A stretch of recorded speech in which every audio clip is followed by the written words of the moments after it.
හරි මේ ඕගොල්ලෝ දකින්න ඇති thumbnail එකේ අද අපි කරන්න යන්නේ මොකක්ද කියලා. අද අපි කරන්න යන්නේ මේ තියෙන පුංචි බල්බ් එක පේනවද? මෙන්න මේ බල්බ් එකට උපරිම දෙන්න පුළුවන් වෝල්ට් 1.5යි. අපි අද බලන්න යන්නේ අපේ මේන් කරන්ට් ලයින් එකෙන් එන 230 වෝල්ට් කරන්ට් එක තියෙන්නේ.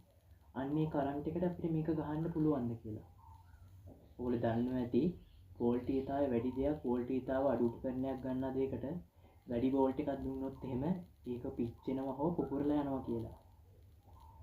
අද අපි බලමු මෙහෙම 1.5 වෝල්ට් බල්බ් එකක් 230යි අපේ ප්‍රධාන ලයින් එකේ ඉන්න 230 වෝල්ට් එක තියෙන්නේ. අන්නේ වෝල්ට් එකට සම්බන්ධ කරන්න පුළුවන්ද කියලා. හොඳයි. දැන් අපි ස්ටෙප් බයි ස්ටෙප් අපි බලමු. අපි ඒකට යොදා ගන්නවා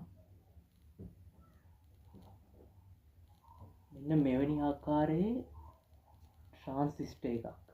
මේකට කියන්නේ 120ක ට්‍රාන්සිස්ටර් කියලා.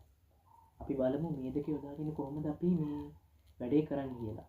අද අපි බලන්න යන්නේ 1.5 වෝල්ට් බල්බ් එකක් 230 වෝල්ට් එකට කනෙක්ට් කරලා බලන්න පත්තු වේද කියලා අපි බලමු.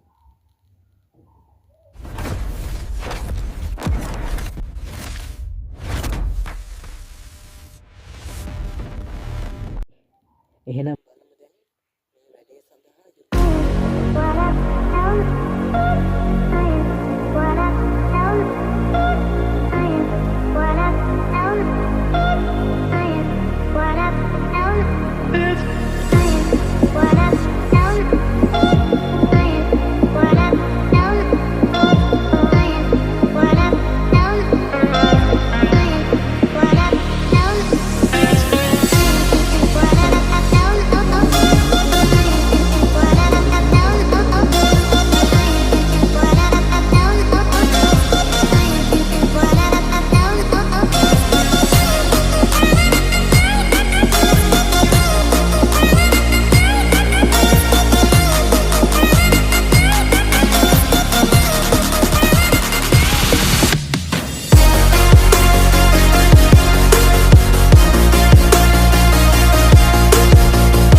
හරි කොහොමද අද ගෙනාපු වීඩියෝ එක හොඳයි කියලා හිතෙනවා නම් මේකට ලයික් කරලා වීඩියෝ එක සබ්ස්ක්‍රයිබ් කරලා කමෙන්ට් කරලා කට්ටියට පේන්න සෝෂල් මීඩියා වල ෂෙයා කරන්න.